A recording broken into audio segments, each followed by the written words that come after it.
안녕하세요. 오늘부터 신화로 읽는 심리학. 저자는 리스 그린, 줄리엣 샤만 버크입니다.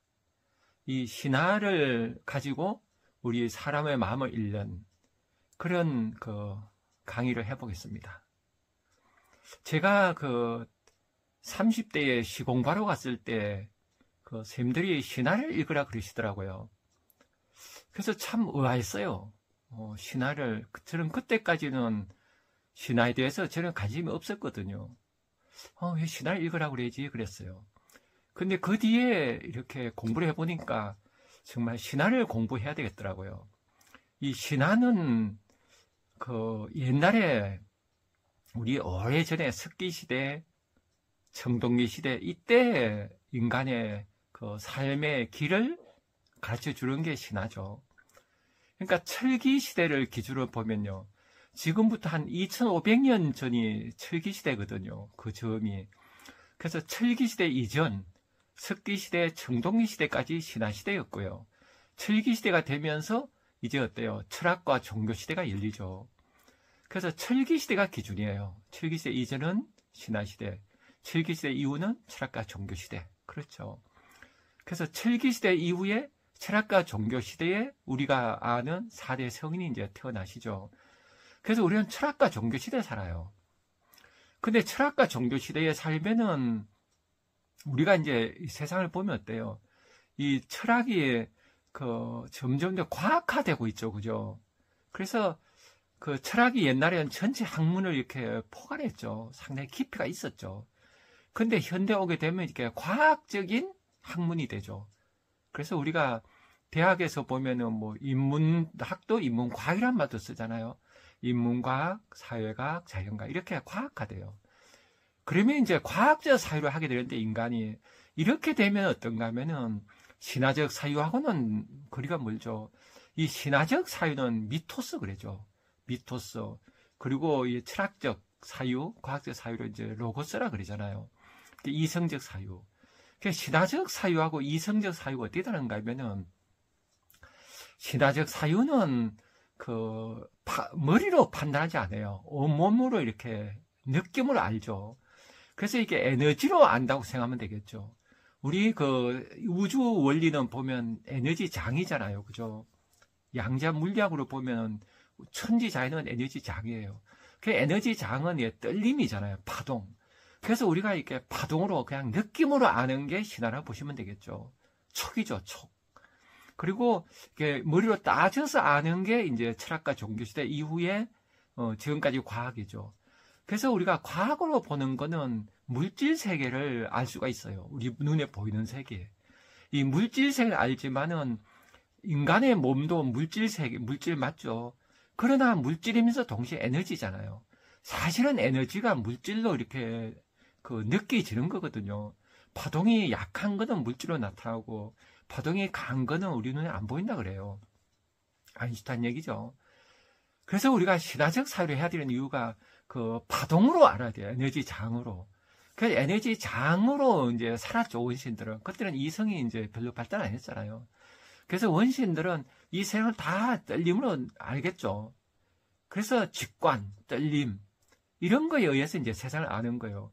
그때 세계를 애니미즘 그러잖아요. 다 살아있는 걸 보죠. 애니라는 게 다 영혼이죠. 그래서 다 영혼이 있는 세계예요. 이제 그렇게 이제 세상을 보다가 서서히 어때요? 농업혁명 일어나고 청동기 시대가 되면은 농업혁명 때부터 어때요? 지금은 한 10,000년 전이죠. 그때부터 이제 어때요? 사람이 계급사회가 돼요. 가부장 사회가 되고. 이렇게 되면서 점점 인간이 어때요? 가진 자, 안 가진 자 이렇게 나누지죠. 그래서 우리가 아는 그리스 로마 신화 같은 경우는 청동기 시대 신화죠. 그래서 거기 보면은 제우스가 이제 최고 세잖아요. 그래서 오늘 공부하는 이 책에서도 처음에 나오는 게 제우스가 나와요. 그래서 보면은 이전의 신화들은 석기 시대의 신화는 어때요? 계급이 없었어요.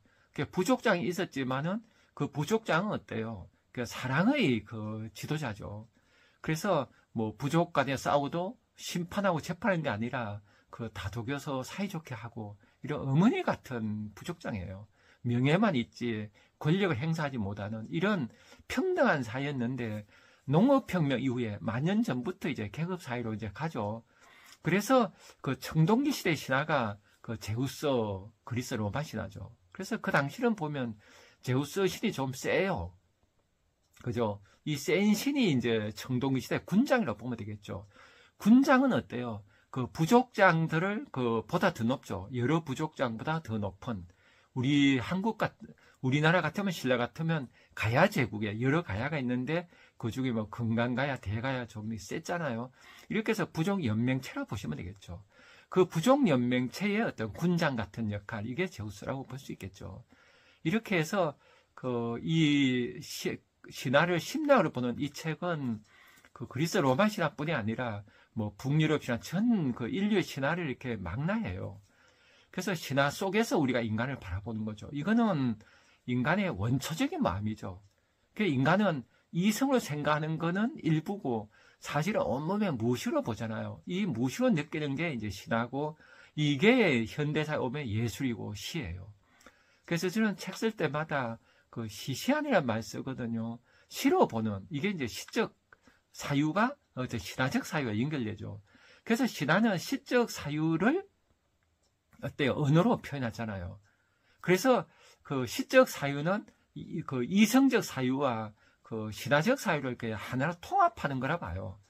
그래서 현대인이 예술이 인류를 구원하려 하는 것도 예술이 시적 사유를 하죠. 그래서 인간이 그 과학적 사유에 이렇게 작아진 인간이 아니라 그 예술적 인간, 미토스가 다 포함하는 그래서 넓은 인간이죠. 그래서 우리가 신화를 공부해야 된다고 생각합니다. 저는 신화를 잘 알지는 못하지만은 제 나름대로 이 책을 리뷰하면서 제 느낀 점을 가지고 함께 이렇게 얘기해 보겠습니다. 첫 번째 단어는 그 15쪽입니다. 15쪽의 제목이 테티스와 아킬레우스, 부모의 기대가 부러운 피그입니다. 이때 그 테티스는 바다의 신이에요. 바다의 신이고 그 더 센 신이 제우스죠. 아마 바다의 신, 이 신은 크게 보면 어떤 부족양 정도로 볼 수 있겠죠. 이 신은 이제 귀족이에요. 그런데 제우스가 이 부족장들 힘이 세면 안 되잖아요. 그래서 테티스를 그 인간하고 결혼시켜요. 그래서 인간은 펠레우스죠. 그래서 테티스와 펠레우스를 이제 결혼을 시켜요. 이 신과 인간을. 이때 인간은 평민하고도 볼 수 있겠죠. 그죠? 이게 단군 신화를 생각해 보면 좀 이해하기 쉬울 거예요. 우리가 단군 신화를 보면은 하늘에 환인이 있었죠. 하느님께서 계시는데 하느님 아들이 환웅이에요. 환웅이 이제 그 지상에 내려왔죠. 지상에 내려와서 지하 내려왔다는 거는 어때요? 환웅은 청동기를 가진 그 부족이라고 보면 되겠죠. 그 좀 세죠. 그때 이제 석기를 쓰고 있는 호랑이 토템족, 곰 토템족 석기인들이에요. 그래서 점령을 했다고 볼 수 있겠죠. 그래서 점령했는데 전부 다 점령하면 힘들어요. 다 대들죠. 그래서 분할 통치를 해야 돼요. 그래서 곰은 사람을 인정해주고, 그러니까 평민이라고 인정했다고 보면 되겠죠. 그래서 평민과 결해서 이제 낳은 아들이 이제 단군인 거예요. 이 단군이 이제 단군 왕검 그러잖아요. 단군은 제사장이고 왕검은 이제 그 왕이란 짱이죠. 정치적 지도자죠.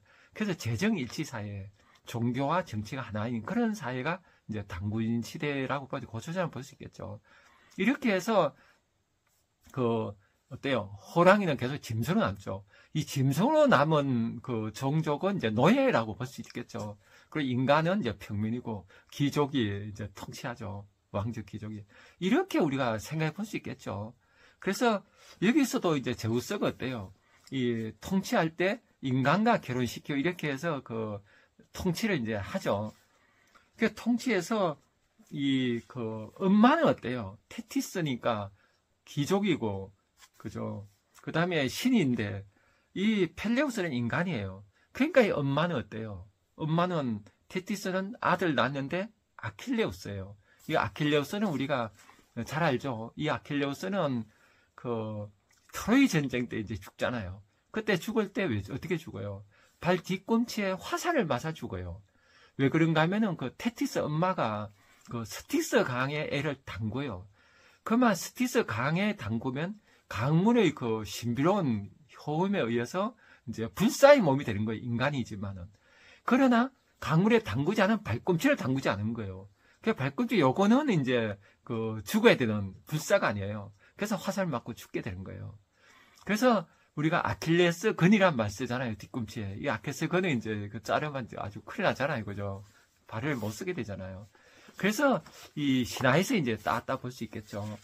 그래서 여기서 이제 엄마가 테티스인 신이 그 지금 우리 사회로 보면 그 귀족이라고 볼 수 있겠죠. 우리 사회에 뭐 계급이 없는 사회지만 뭐 그죠, 금수저, 뭐 은수저, 흑수저 뭐 이렇게 얘기하잖아요.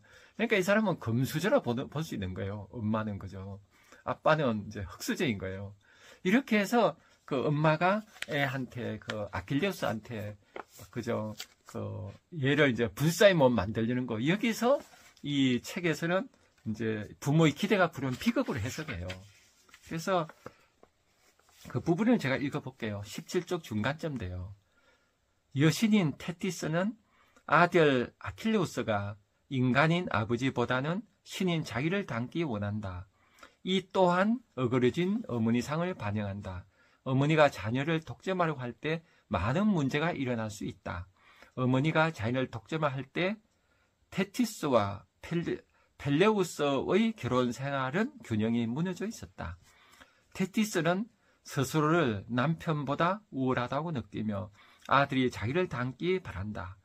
부모가 함께 자녀를 낳고 기른다는 사실을 망각한 채 한쪽이 자녀를 독점하려는 경우는 테티스 외에도 적지 않다. 특히 결혼 생활이 불행하여 그 속에서 만족을 느끼지 못할 때 그런 경우가 많다. 다음 18쪽을 또 보죠. 18쪽엔 또 이런 그 대목이 나옵니다. 부모는 자녀와 건강한 정서적 유대감을 형성해야 할 의무가 있다. 그러기 위해서는 먼저 자기 안의 숨겨진 감정을 깨달아야 한다. 자녀에게 지나친 기대를 갖고 있다는 사실을 인정할 때 자녀가 기대에 미치지 못할 때에도 변함없는 사랑으로 자녀를 대할 수 있다. 또한 우리가 바라는 길을 강요하기보다는 자녀가 원하는 길을 가도록 격려해 줄 수 있다. 밖으로 드러난 감정은 큰 해를 끼치지 않는다. 오히려 무의식적인 감정이 초래하는 무의식적 행동이 자녀에게 큰 상처를 남긴다. 이 세상에 완벽한 부모가 없듯 우리는 모두 자녀에게 비현실적인 기대를 품고 있다. 인간이기에 너무나 자연스러이다. 자녀는 결코 신이 되지 못하며 또한 우리가 이루지 못한 꿈을 보상하는 존재가 될 수 없다. 그죠? 이 신화에서 우리가 얻을 수 있는 것은 부모에게 과한 기대에 거는 엄마, 테티스에 대해서 우리가 성찰해 보자는 거죠. 그러면 어떻게 될까요? 그 해결책은 뒷부분에 나와요. 우리가 이 사실을 명심하고 우리 아이들을 있는 그대로 받아들일 때 조금 더 지혜롭고 그런 부모가 될 수 있다. 그러니까 해결책은 어때요? 아이를 그대로 바라보는 거죠. 그대로. 아이가 내가 어떤 기대를 그 상을 가지고 투사하는 게 아니라, 그죠? 내가 공부 못했으면 공부 잘해야 된다. 그죠? 활발하지 못하면 활발하고 씩씩해야 돼. 이렇게 자기의 이상상을 투자하지 말라는 게 그대로 보라는 거예요. 그대로 봐야 된다는 시가 한 편 있어요. 제가 한번 읽어보겠습니다. 넌 뭐가 될래? 데니스리. 사람들은 늘 내게 물어요. 넌 뭐가 될래? 의사, 댄서, 잠수부? 사람들은 늘 나를 괴롭혀요. 넌 뭐가 될래? 마치 내가 나 아닌 게 되길 바라는 듯이. 잘하면 난 재치가 될 거예요. 그래서 나를 괴롭히는 사람들에게 병균을 뿌려줄 거예요. 자라서 난 두꺼비가 될 거예요. 그래서 길가에서 마구마구 바보 같은 질문을 던질 거예요. 자라서 난 어린이가 될 거예요. 어른들이 분통을 터뜨리건 말건 하루 종일 뛰어놀 거예요. 이 끝부분이 좋죠. 자라서 난 어린이가 될 거예요. 그죠? 뭐가 될까요? 어린이. 순수한 아이, 순수한 영혼이 있는 아이. 어른들이 분통을 터뜨리건 말건 하루 종일 뛰어놀 거예요. 이 뛰어노는 게 이제 최고죠. 저는 이런 거를 알았었어요. 그래서 학교 교사를 하면서 그 정교조를 했었어요. 그 78년, 그 79년, 그때죠. 79년 80 아니야. 어째 착각했습니다. 88년 89년이죠. 88년 89년 그 2년 동안 정교조 초기에 정교조를 받는데 그때 전이가 알았어. 애를 그냥 둬야 된다. 그래서 저 시골에 이사 가서 시골에서 우리 아이들을 다 길렀어요. 그때 마음껏 뛰어놀겠어요. 마음껏 뛰어놀면 뭐가 좋은가 하면요. 그때 저는 아이 재능이 보여요. 마음껏 뛰어놀고 하면 아이가 자기 안에서 올라오는 걸로 애들이 놀아요. 그때 저런 게임기 사달라도 다 사줬어요. 그런데 가만히 보니까 우리 두 아이가 완전히 달라요. 큰 아이는 저 닮아서 완전히 뭐 아이너프엑스 성격이고 작은 애는 우리 각시 닮아서 그 와서 ESTJ예요. 그래서 애들이 완전히 달라요. 그래서 다르게 이제 자라겠어요. 그래서 큰 아이는 계속 미술을 하면서 이제 지금도 미술을 하고요. 작은 애는 계속 놀았어요. 그래서 놀아서 회사에 잘 근무하고 회사 가서도 즐겁게 이렇게 잘 하고 있어요. 그래서 저는 가장 중요한 거는 그 부모가 아이를 바라볼 때 어떤 그 상을 가지고 보는 게 아니라 애는 애 그 자체로 보는 거. 마음껏 뛰어놀게 하는 거. 뛰어놀면서 애가 뭘 배워요? 이 자연의 신비로움을 배우고 아이들과 지내는 사회성을 배우고 그리고 내 안에 솟아 올라온 신명을 알죠. 그 신명으로 이제 살아가야 되죠. 그 전 신명을 살아가면 다 잘 산다고 봐요. 우리 작은 아이 같은 경우는 애들하고 잘 어울려요. 잘 놀고 사회성이 참 높아요. 그래서 보면 회사에서 잘 지내고 사람들 잘 지내요. 그래서 저는 그 사람에게 누구나 타고난 재능, 그 재능이 이제 개발돼야 하던데 그 재능은 마음껏 뛰어놀 때 나와요. 안 뛰어노는 아이는요, 억압돼 있기 때문에 재능이 안 나와요. 부모님이 잘 보려고 하잖아요. 그래서 이 부분, 부모가 그 불행 기대에 대한, 그죠? 아킬레우스가 나중에 그런 얘기죠. 그래서 우리가 그 아이를 그대로 보고 재능을 보는 부모, 그런 주제로 얘기했습니다. 또 다음 시간에 뵙도록 하겠습니다. 감사합니다.